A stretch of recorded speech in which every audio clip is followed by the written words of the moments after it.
Jerome Bruner was born in New York, New York in 1915. Bruner's father, a watch manufacturer, died when Bruner was 12 years old. Bruner studied at Duke and then at Harvard, where he received his doctorate in psychology in 1941. From 1960 to 1972, he directed the University Center for Cognitive Studies. He left Harvard to become professor of experimental psychology at the University of Oxford from 1972 to 1980. He then became concurrently a professor at the New School for Social Research in New York City and a fellow at the New York Institute for the Humanities, New York University.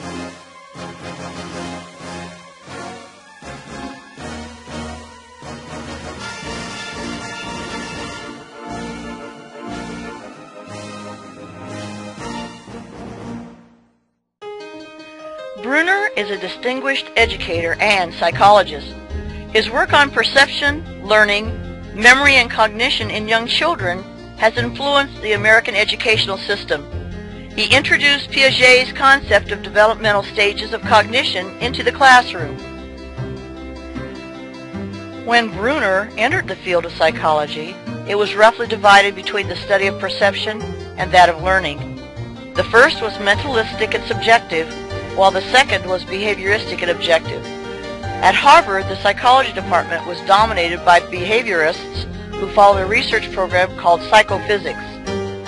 Bruner was a prolific writer. Some of his works include Mandate from the People, A Study of Thinking, On-Knowing Essays for the Left Hand, and Making Stories, Law, Literature, and Life. According to Britannica.com, after World War II, countries like Russia and China were surpassing America in testing results, college graduates, and economical growth. Returning veterans wanted their children to get the best education possible. Old standards of teaching became archaic, and new theories were needed to help raise the standards of education in America. Technology produced a television, movie cameras, and projectors that were affordable for the home and school. For more than half a century, Bruner has insisted on the place of meaning in any psychological study of human activity and the human psyche.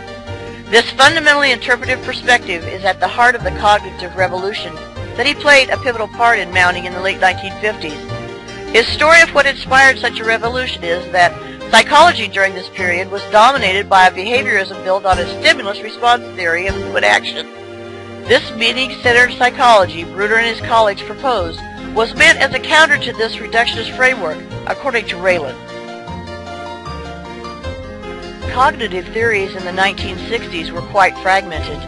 There was no center and there was a lack of cohesion. The theories were full of rhetoric and became unexportable. John V. Watson was the first American psychologist to use Pavlov's ideas. Like Thorndike, he was originally involved in animal research, but later became involved in the study of human behavior. Watson believed that humans are born with a few reflexes and the emotional reactions of love and rage. All other behavior is established through stimulus-response associations through conditioning.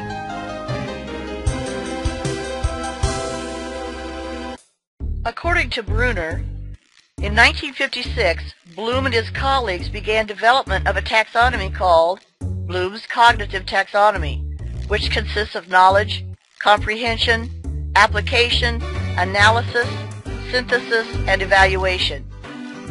According to Bruner, in 1962, Robert Major wrote Preparing Instructional Objectives, which prompted interest and use of behavioral objectives among educators. Gagne and Briggs, who also had backgrounds in military and industrial psychology, developed a set of instructions for writing objectives that is based on Major's work. According to Bruner in 1966, his theory is based upon the study of cognition. A major theme in this theory is that learning is an active process in which learners construct new ideas or concepts based upon their current and past knowledge. Cognitive structures are used to provide meaning and organization to experiences and allow the individual to go beyond the information given. According to Bruner, the instructor should try and encourage students to construct hypotheses, make decisions, and discover principles by themselves. The instructor's task is to translate information to be learned into a format that is appropriate to the learner's current state of understanding, and organize it in a spiral manner so that the student continually builds upon what they have learned. According to Bruner, he states that a theory of instruction should address the following two aspects. 1. The most effective sequences in which to present material, and 2. The ways in which a body of knowledge can be structured so that it can be most readily grasped by a learner. Bruner's constructivist theory can be applied to instruction by applying the following principles.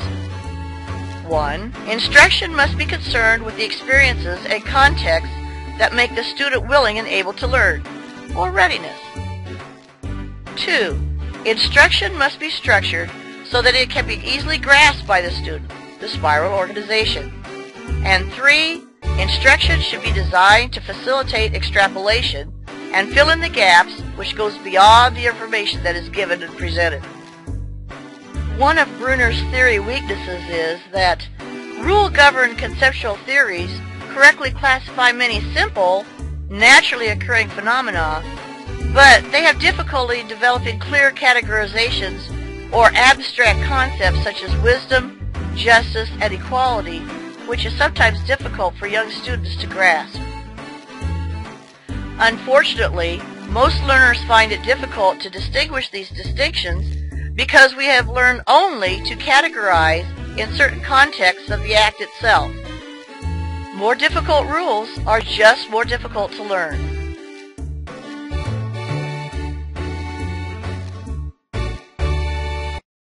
According to Bruner in 1985, a psychologist cannot alone construct a theory of how to assist cognitive development and cannot alone learn how to enrich and amplify the powers of a growing human mind. The task belongs to the whole intellectual community. Some strengths of Bruner's theory are that most individuals quickly formulate hypotheses about relevant attributes and choose stimuli accordingly. Many individuals adopt the conservative focusing strategy, the focus gambling, or the scanning strategy suggested by Weltman. According to Bruning and Schra, individuals solve concept identification problems by trying to discover the rules relating to the concept attributes.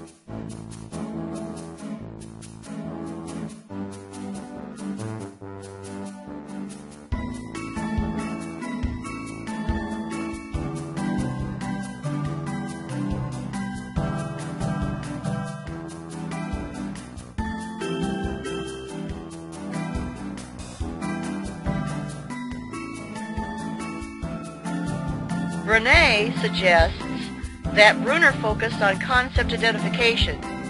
Most individuals quickly formulate hypotheses about relevant attributes and choose stimuli accordingly by adopting conservative concepts. Bandura's social learning theory emphasizes the importance of observing and modeling the behaviors, attitudes, and emotional reactions of others, while Bruner uses conceptual and practical approaches from constructivist thought, borrowing on such tools as tacit knowledge, critical reflection, and mastery, according to Bruner.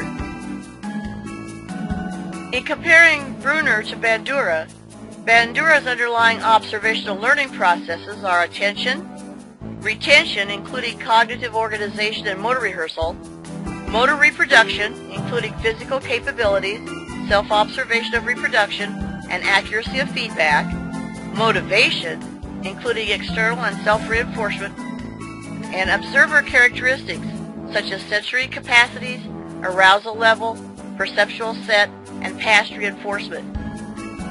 Bruner's theoretical structures can be compared to problematic methods for acquiring concepts.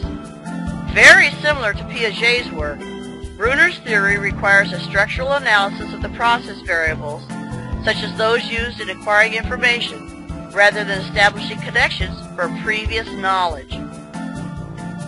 Bruner insists that the most important type of learning is discovery learning, which he meant to be using problem-solving techniques for acquiring knowledge, 1960.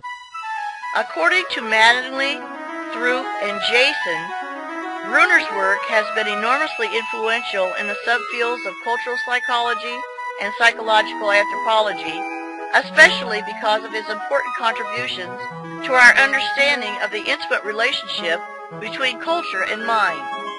Is there a current transition between Bruner and technology? Computers process information in a similar fashion to how cognitive scientists believe humans process information by receiving, storing, and retrieving. Receiving, storing, and retrieving information makes the possibility of programming a computer to think like a person, that is, artificial intelligence.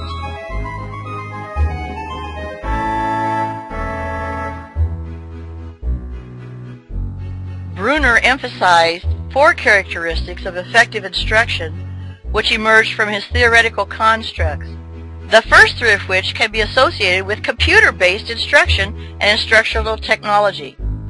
Personalized instruction should relate to learners' predisposition and facilitate interest toward learning. Content structure. Content should be structured so that it can be most easily grasped by the learner. And sequencing. Sequencing is an important aspect for the presentation of material. In applying the theory application to teaching past, present, and future, I would hope that I could adapt many ideas of the cognitive theorist to my teaching, which I think I have in the past plus 35 years. There isn't just one theory, though, that can be used to teach every new concept, skill, and idea. However, Bruner provides the most positive guide for my work with elementary children. I also followed his precept in my past teaching that Bruner suggested that children should be taught to use language to communicate in their educational process, which if you teach in an elementary school, you know this is true. I would like to help my students try to discover the rules that relate to the concept attributes of music and technology.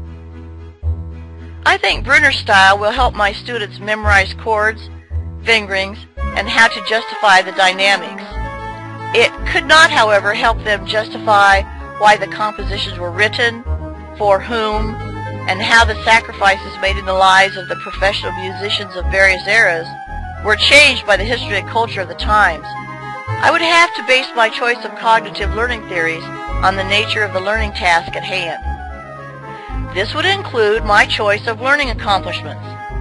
If I could make sure that the students retained what I was teaching, if the learning situation was student-owned and real-world, and if the learning task was general or if it was specific.